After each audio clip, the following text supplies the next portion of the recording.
नमस्कार, आदाब साथियों। जैसा कि आप सब लोगों को मालूम है कि एसआईआर के दौरान जिन लोगों ने 2003 की मैपिंग नहीं कराई, यानी कि जिन मतदाताओं ने अपना गणना प्रपत्र भरा लेकिन उन्होंने अपना या अपने परिवार वालों का, अपने माता पिता का, दादा दादी का 2003 का रिकॉर्ड, जो 2003 में अंतिम एसआईआर हुआ, उसका रिकॉर्ड नहीं लगाया, तो उन लोगों को नोटिस प्राप्त हो रहे हैं। उनके बीएलओज जो है वो इस तरह का नोटिस दे रहे हैं।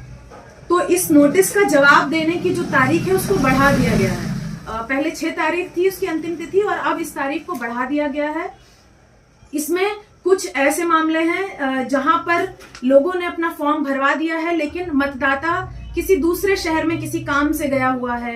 जैसे कुछ महिलाएं हैं तो वो अपने मायके में गई हुई हैं लेकिन वो रहने वाली उत्तर प्रदेश की हैं, किसी और स्टेट में गई हुई हैं, किसी और शहर में गई हुई हैं, लेकिन उनके नोटिस का जवाब देने की तारीख जो है वो 1 से 2 दिन में ही है।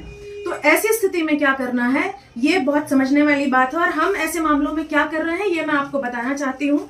ऐसे मामलों में जो एईआरओ हैं आपके क्षेत्र के, यानी आपके बूथ पे वो मिलेंगे, एईआरओ होंगे आपके, जो जवाब वाले दिन, यानी कि नोटिस का जवाब देने की जो तारीख होगी, आपके नोटिस पे ही ये तारीख लिखी हुई होगी और समय लिखा हुआ होगा कि आपको, जैसे मान लीजिए कि 11 फरवरी को आपको अपने बूथ पर पहुंचना है, 10:30 बजे पहुंचना है, इस तरीके की चीजें लिखी हुई होंगी। तो आपको एक प्रार्थना पत्र लिखना है। अगर आप खुद लिख सकते हैं तो अच्छा है, नहीं तो अपने क्षेत्र में जो जागरूक लोग हैं उनसे लिखवा लीजिए। और जो पीडीएफ प्रहरी मेरी बात सुन रहे हैं वो इस बात को ध्यान रखें कि अगर आपके क्षेत्र में ऐसे कोई मतदाता हैं जिन्होंने अपना गणना प्रपत्र भर दिया है, एसआईआर का फॉर्म भर दिया है, लेकिन वो अभी मौजूद नहीं है नोटिस का जवाब देने के लिए, तो उनके लिए इस तरीके का एक प्रार्थना पत्र लिख दीजिए। जो भी मतदाता यहाँ उपलब्ध नहीं है उसके परिवार का कोई भी सदस्य उस नोटिस का जवाब दे सकता है, सिर्फ एक एप्लीकेशन लिख के।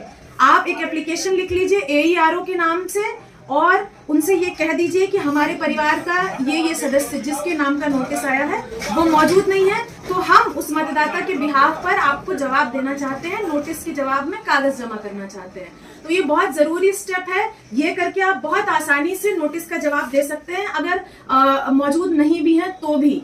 तो इस चीज को ध्यान रखिए। अगर कोई मतदाता मौजूद नहीं है क्षेत्र में या तारीख पे नहीं आ सकता है और आप उसके परिवार के सदस्य हैं, आप उसके रिश्ते में हैं, तो आप इस तरीके का एक प्रार्थना पत्र लिख लीजिए एईआरओ के नाम पे। और अगर आप लोग को कोई ऐसी मदद चाहिए, ऐसा कोई शक है, कोई संशय है कि कोई दिक्कत आ रही है, तो मुझे इनबॉक्स भी कर सकते हैं और इसका पूरा प्रारूप मैं आपको भेज दूंगी।